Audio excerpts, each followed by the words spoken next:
মুনাফিকরা যখন ইমানদারদের সাথে মিলিত হয় তখন বলে আমরা ঈমান এনেছি, আর যখন কাফিরদের সাথে মিলিত হয় তখন বলে আমরা তোমাদের সাথেই আছি।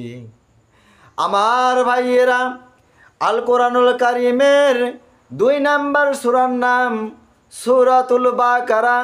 সূরাতুল বাকারার 14 নম্বর আয়াতে আল্লাহ তাবারাক ওয়া তাআলা বলেন, ওয়াইজা লাকুল্লাযিনা আমানু কালু আমান্না ওয়াইজা খালাউ ইলা সায়াতিনিহিম কালু ইন্নামা আকুম ইন্নামা নাহনু মুস্তাহাজিউন।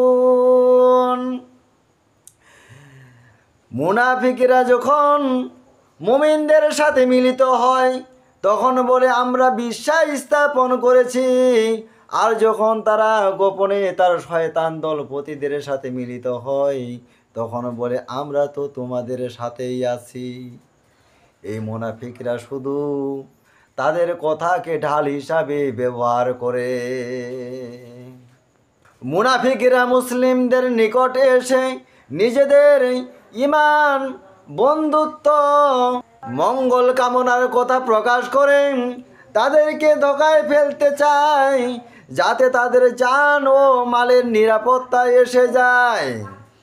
আর যখন নিজেদের দলে থাকে তখন তাদের হয়েই কথা বলে। আমাদের মুনাফিকদের আচরণ থেকে আমাদের দূরে থাকতে হবে।